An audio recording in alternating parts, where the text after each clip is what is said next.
ನೋಡಿ ಟೇಸ್ಟಿಯಾಗಿ 3 ತಿಂಗಳು ಸ್ಟೋರ್ ಮಾಡ್ಕೊಳ್ಳೋ ಅಂಥ ಚಟ್ನಿ ಪುಡಿ, ಕಡಲೆ ಬೀಜ ಮತ್ತು ಕಡಲೆ ಬೇಳೆ ಹಾಕಿ ಚಟ್ನಿ ಪುಡಿ ಹೇಗೆ ಮಾಡೋದು ಅಂತ ತೋರಿಸ್ಕೊಡ್ತೀನಿ. ಇದು ಚಪಾತಿ, ಮುದ್ದೆ, ಅನ್ನ ಎಲ್ಲದಕ್ಕೂ ಚೆನ್ನಾಗಿರುತ್ತೆ. ನೀರು ಹಾಕಿ ಕಲಿಸ್ಕೊಂಡ್ರೆ ನಿಮಗೆ ಅನ್ನಕ್ಕೂ ಚೆನ್ನಾಗಿರುತ್ತೆ. ಈಗ ಹೇಗೆ ಮಾಡೋದು ಅಂತ ತೋರಿಸ್ಕೊಡ್ತೀನಿ. ಕಡಲೆ ಬೀಜದ ಚಟ್ನಿ ಪುಡಿಗೆ ಅರ್ಧ kg ಕಡಲೆ ಬೀಜ ಹುರಿದು ಸಿಪ್ಪೆ ತೆಗೆದು ಇಟ್ಕೊಂಡಿದ್ದೀನಿ. ಒಂದು ಡಬ್ಬಿ ತುಂಬ. ಒಂದು 1/4 kg ಕಡಲೆಬೇಳೆ ಹುರಿದು ಇಟ್ಕೊಂಡಿದ್ದೀನಿ. ಈ ಒಂದು ಗೆಡ್ಡೆ ಬೆಳ್ಳುಳ್ಳಿ ಸುಲಿದು ಅದನ್ನು ಸ್ವಲ್ಪ ಬೆಚ್ಚಗೆ ಮಾಡಿ ಇಟ್ಕೊಂಡಿದ್ದೀನಿ. ಒಂದು ಬಟ್ಲಷ್ಟು ಕರಿಬೇವು ಸ್ವಲ್ಪ ಹುರಿದು ಇಟ್ಕೊಂಡಿದ್ದೀನಿ. ಒಂದು ದೊಡ್ಡ ನಿಂಬೆಹಣ್ಣಿನ ಗಾತ್ರ ಹುಣಸೆಹಣ್ಣು ತೊಗೊಂಡಿದ್ದೀನಿ. ಒಂದು ಕೊಬ್ಬರಿ ಕಿಟ್ಕು ಹುರಿದು ಸ್ವಲ್ಪ ಬೆಚ್ಚಗೆ ಮಾಡ್ಕೊಂಡಿದ್ದೀನಿ ತುರಿದು.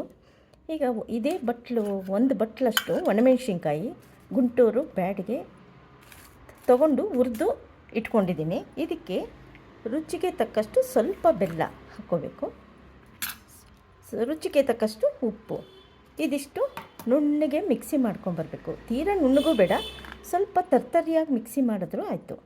ಮಿಕ್ಸಿ ಮಾಡ್ಕೊಂಬರ್ತೀನಿ. ಈಗ ನೋಡಿ, ಎಲ್ಲ ಮಿಕ್ಸಿ ಮಾಡಿಕೊಂಡು ಎಲ್ಲ ಕ್ಲೀನಾಗಿ ಕೈಯಲ್ಲಿ ಕಲಿಸ್ಕೊಂಡ್ಬಿಟ್ಟು ಸ್ವಲ್ಪ ತಣ್ಣಗಾಗಕ್ಬಿಟ್ಟು ಆಮೇಲೆ ಬಾಟ್ಲಿಗೆ ಸ್ಟೋರ್ ಮಾಡಿಟ್ಕೊಂಡ್ರೆ ನೀವು ಒಂದು 3 ತಿಂಗಳ ತನಕನೂ ಉಪಯೋಗಿಸ್ಬೋದು. ಇದನ್ನು ಒಣಕೊಬ್ಬರಿ ಎಲ್ಲ ಹಾಕಿರೋದ್ರಿಂದ ಬೇಗ ಕೆಡಲ್ಲ.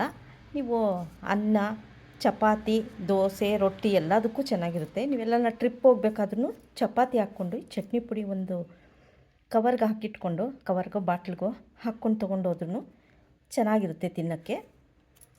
ಇದನ್ನು ನೀವು ತುಂಬ ದಿನ ಇಟ್ಕೊಂಡು ತಿನ್ಬೋದು. ಇಲ್ಲಾಂದರೆ ನೀವು ಕೆಲ್ಸಗಳಿಗೆ ಹೋಗೋರು ಇದೇ ಚಟ್ನಿ ಪುಡಿನ ಒಂದು ಬಟ್ಲಿಗೆ ಹಾಕಿ ನೀರು ಹಾಕಿ ಕಲಿಸ್ಕೊಂಡ್ರೆ ಚಟ್ನಿ ಥರ ಆಗುತ್ತೆ. ನೀವು ಅದನ್ನು ಅನ್ನಕ್ಕೂ ಕಲಿಸ್ಕೋಬೋದು, ಚಪಾತಿಗೂ ಚೆನ್ನಾಗಿರುತ್ತೆ.